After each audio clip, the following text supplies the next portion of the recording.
ആ കുട്ടി എൻ്റെ അടുത്ത് ഒരു ചോദ്യം ചോദിച്ചു.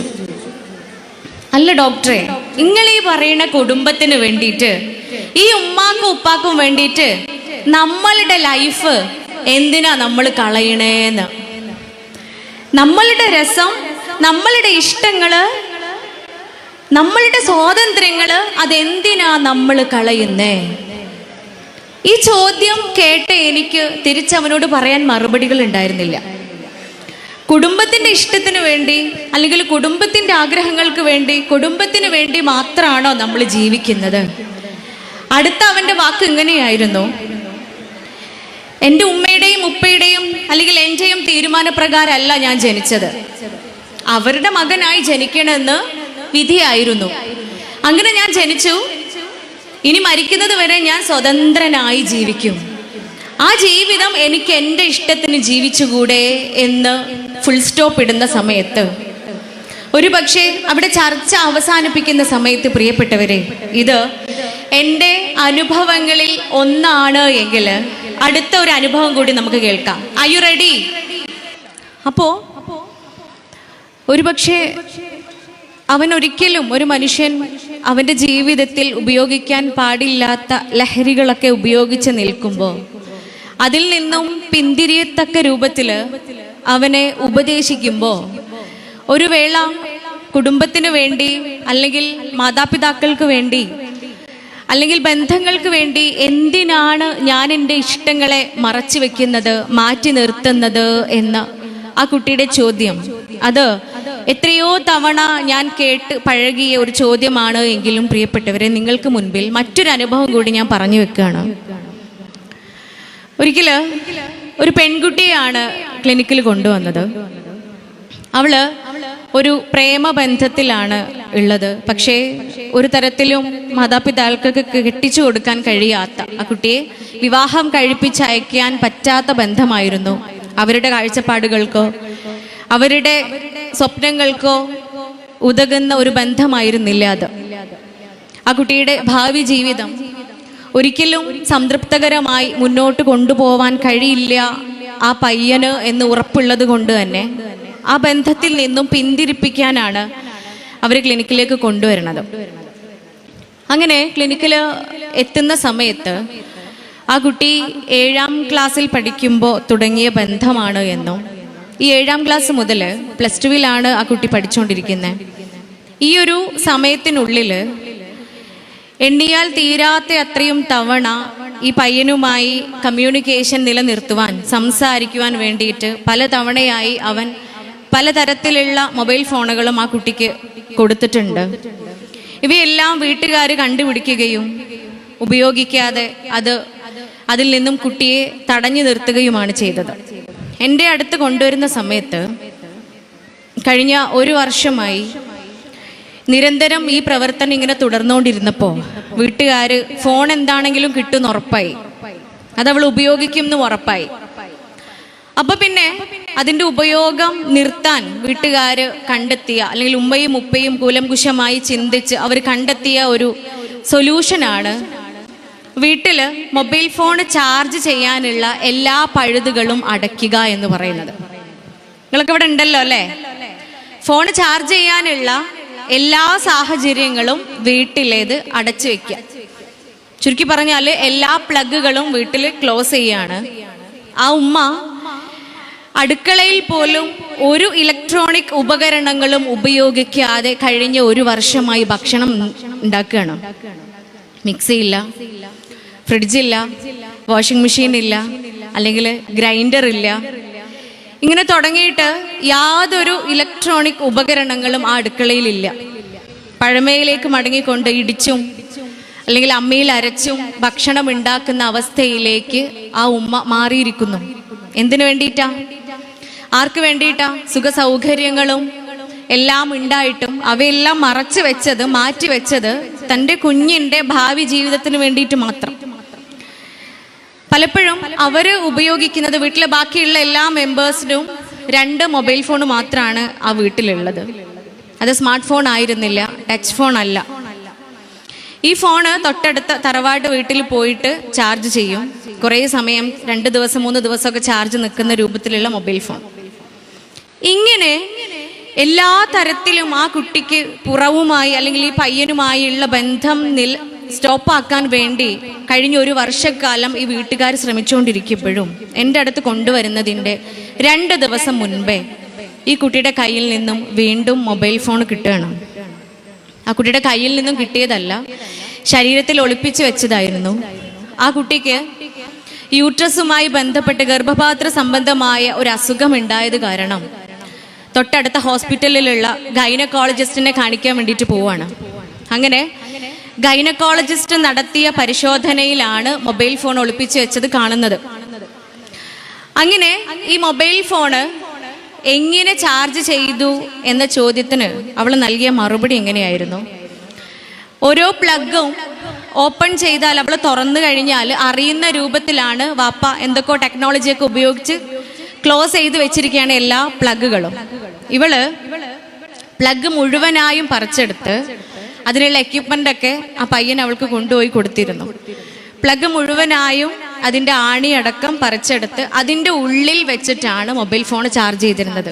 ഒരു വിധേനയും നമ്മളെപ്പോലെയുള്ള സാധാരണക്കാരായ മാതാപിതാക്കൾക്ക് കണ്ടുപിടിക്കാൻ കഴിയാത്ത രൂപത്തിൽ പ്ലഗിനുള്ളിൽ വെച്ചിട്ട് അവൾ മൊബൈൽ ഫോൺ ചാർജ് ചെയ്തു. അവരാരും കണ്ടുപിടിക്കാതെ ഈ ഒരു വർഷക്കാലം അവൾ ആ ബന്ധം തുടർന്നു. ഒരുപക്ഷെ യാതൊരു സംശയവും ആ മാതാപിതാക്കൾക്ക് തോന്നിയിട്ടില്ല. അങ്ങനെ ക്ലിനിക്കിൽ കൊണ്ടുവന്ന് നേരത്തെ അതേ രൂപത്തിൽ ആ ബന്ധത്തിൽ അവൾക്ക് ഉണ്ടാവാൻ പോകുന്ന, അവൾ അനുഭവിക്കാൻ പോകുന്ന എല്ലാ വരുംവരായികകളെ കുറിച്ചും സംസാരിച്ച് ഒടുവിൽ വീണ്ടും അവൾക്ക് വേണ്ടി ഇത്രയേറെ ത്യാഗം സഹിക്കുന്ന സ്നേഹനിധികളായ ആ മാതാപിതാക്കളിലേക്ക് എത്തിയപ്പോൾ, ആ കുടുംബത്തിലേക്ക് എത്തിയപ്പോൾ എന്നത്തെയും പോലെ അവളും പറഞ്ഞ ഒരു മറുപടി ഉണ്ട്. എന്തിനാണ് കുടുംബത്തിനു വേണ്ടി നമ്മുടെ ജീവിതം നശിപ്പിക്കുന്നത്? എന്തിനാണ് കുടുംബത്തിന് വേണ്ടി, മാതാപിതാക്കൾക്ക് വേണ്ടി എൻ്റെ ഇഷ്ടങ്ങളെ ഞാൻ മാറ്റി നിർത്തുന്നത്? എൻ്റെ ഇഷ്ടങ്ങളെ, എൻ്റെ സ്വാതന്ത്ര്യങ്ങളെ ഞാൻ ഹനിക്കുന്നത്? ഞാൻ ജീവിക്കേണ്ടത് എനിക്കിഷ്ടമുള്ള ആളുടെ കൂടെയല്ലേ? ഞാൻ ജീവിക്കേണ്ടത് എനിക്കിഷ്ടമുള്ള രൂപത്തിലല്ലേ? മൈ ലൈഫ് മൈ ചോയ്സ് എന്നതായിരുന്നു അവളുടെ ഉത്തരം. പ്രിയപ്പെട്ടവരെ, ഇത് എൻ്റെ ഒരുപാട് അനുഭവങ്ങളിൽ 2 അനുഭവങ്ങൾ മാത്രമാണ്. ഇതിവിടെ ഞാൻ പറഞ്ഞു വെക്കാൻ കാരണം, നമ്മൾ പ്രതീക്ഷയും സ്വപ്നങ്ങളും നൽകിക്കൊണ്ട് വളർത്തി വലുതാക്കുന്ന നമ്മുടെ നാളെയുടെ വാഗ്ദാനമായി മാറേണ്ട നമ്മുടെ പുതുതലമുറ, നമ്മുടെ മക്കള്, ഞാനടക്കമുള്ള ഓരോ മനുഷ്യനും അമ്മയാവാൻ പോകുന്നു, അച്ഛനാകാൻ പോകുന്നു എന്നറിയുന്ന നിമിഷം മുതൽ ഈ മക്കളിൽ നാം അറിയാതെ പ്രതീക്ഷകളും സ്വപ്നങ്ങളും മാറിപ്പോവുകയാണ്, മക്കളിലേക്ക് മാറ്റപ്പെടുകയാണ്. ഒരു വേള നമ്മളെക്കുറിച്ച് ചിന്തിക്കുന്നതിനേക്കാളേറെ മക്കൾക്ക് വേണ്ടി നമ്മൾ പലതും ത്യജിക്കുകയാണ്. ഈ സാഹചര്യത്തിൽ ഒരു പക്ഷേ നാളെ എന്ന് പറയുന്ന കാലഘട്ടം ഏത് വിധേനയായി തീരുമെന്ന് പോലും നമുക്ക് ചിന്തിക്കാൻ കഴിയാത്ത ഒരു സാഹചര്യമാണ് ഇന്ന് നിലകൊള്ളുന്നത് എന്ന് ഞാൻ അടങ്ങുന്ന കുടുംബിനികളും ഉമ്മമാരും അമ്മമാരും മാതാപിതാക്കളും അറിഞ്ഞിരിക്കുക എന്നത് തന്നെയാണ്. ഇവിടെ പറഞ്ഞു വരുന്നത്, നമ്മുടെ കുട്ടികൾക്കൊന്നും ഇപ്പോ എന്ത് വേണ്ട? എന്ത് വേണ്ടേ? എന്താ വേണ്ടാത്തേ? എന്താ വേണ്ടാത്തേ? കുടുംബം. എന്താണ്? കുടുംബം വേണ്ട, നമ്മളൊന്നും വേണ്ടാന്ന്. നമ്മള് സ്വപ്നം കാണില്ലേ? കിനാവ് കാണില്ലേ?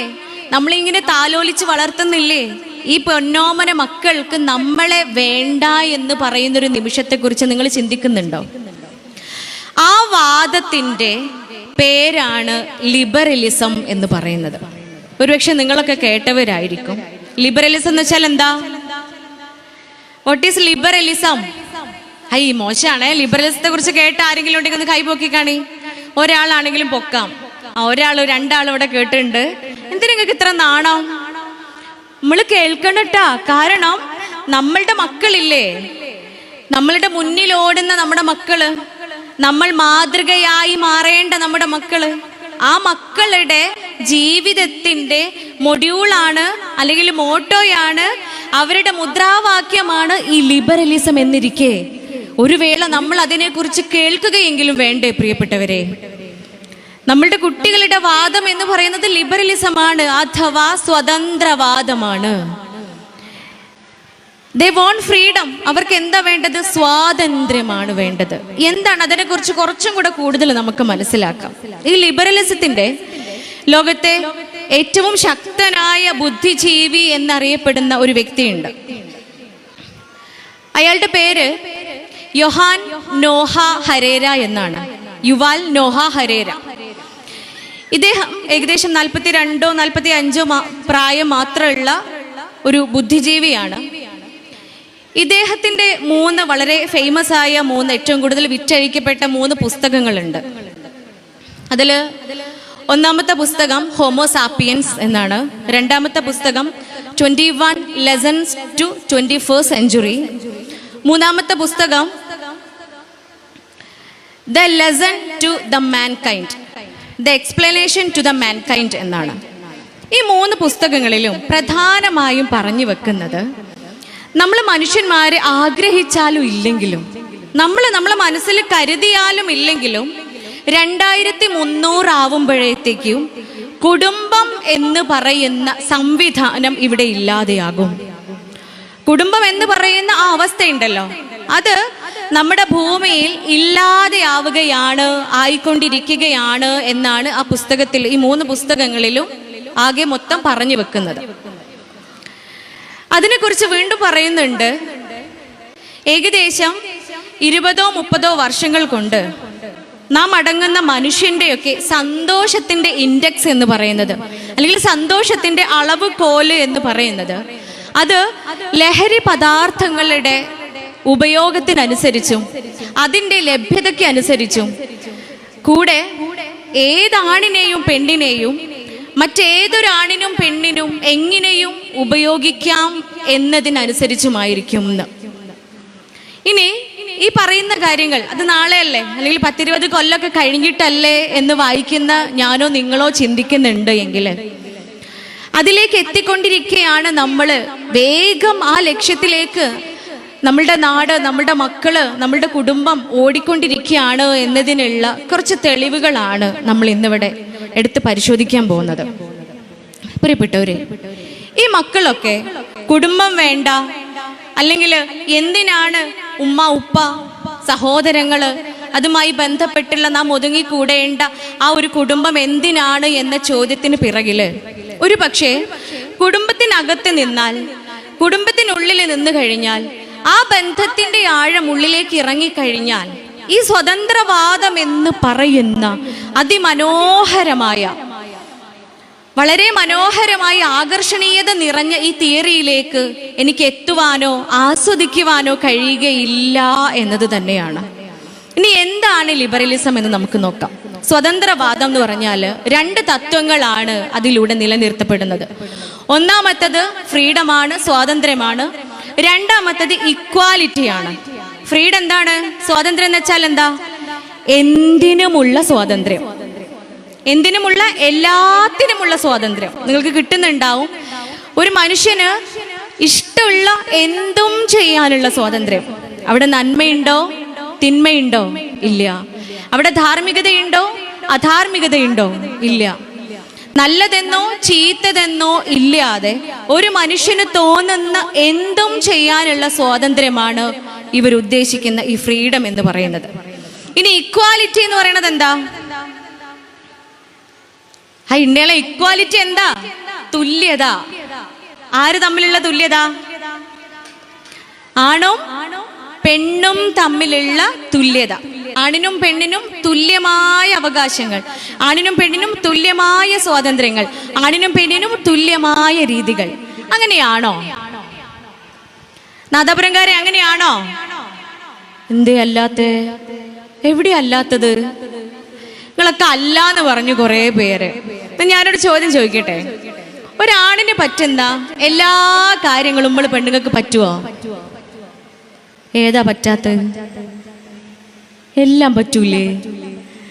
നമ്മൾ ഒന്ന് മനസ്സ് വെച്ചാല് ഒരാണിനെ കൊണ്ട് സാധിക്കുന്ന എല്ലാം നമ്മളെ കൊണ്ട് സാധിക്കും, അല്ലേ? എന്നെ കൊണ്ട് പറ്റുമെങ്കിൽ എൻ്റെ മുമ്പിൽ ഇങ്ങനെ നിരന്ന് നിൽക്കുന്ന ഓരോ പെണ്ണിനെ കൊണ്ടും പറ്റും. പ്രിയപ്പെട്ടവരെ, അടുത്ത ചോദ്യം, ഒരു പെണ്ണിനെ കൊണ്ട് പറ്റുന്ന എല്ലാം ആണിനെ കൊണ്ട് സാധിക്കുമോ? അതിനെല്ലാരും ഇല്ലാന്ന്. ഉറപ്പാ അല്ലേ?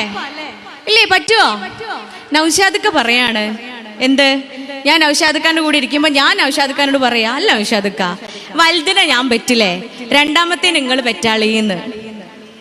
ഇക്വാലിറ്റി വേണ്ടേ പ്രിയപ്പെട്ടവർ? ഇക്വാലിറ്റി എന്ന് വെച്ചാൽ എന്താ?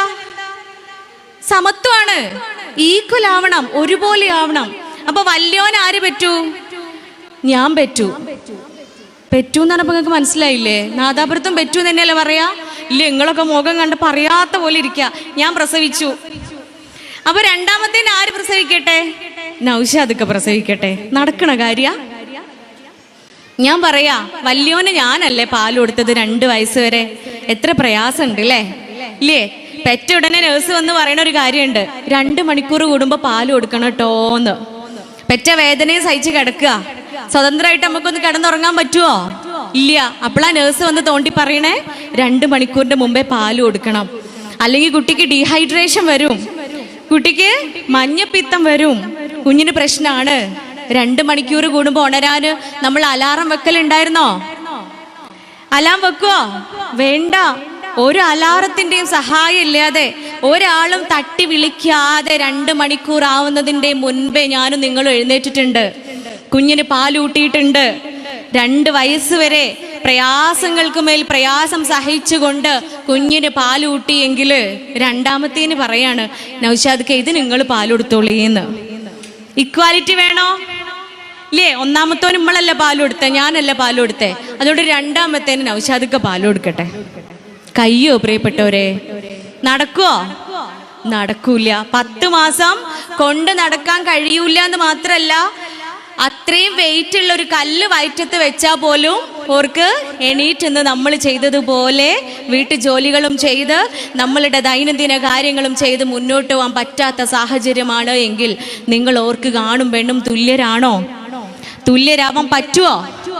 ഇതിനു വേണ്ടിയാണ് ഘോരം ഘോരം പ്രസംഗിച്ച് പ്രിയപ്പെട്ടവരെ, നമ്മുടെ പുതുതലമുറയെ, നമ്മളെല്ലാവരും പ്രതീക്ഷയോടെ കൊണ്ട് നടക്കുന്ന നമ്മുടെ മക്കളെ വഴിതിരിച്ച് വിഷം വമിക്കുന്ന ആ ചിന്ത അവരുടെ ഉള്ളിലേക്ക് നമ്മൾ പോലും അറിയാതെ ഇട്ടുകൊടുത്തുകൊണ്ട് കുടുംബം എന്ന് പറയുന്ന മനോഹരമായ സംരക്ഷണ വലയത്തിൽ നിന്നും നമ്മുടെ മക്കളെ കൊണ്ടുപോകുന്നത്.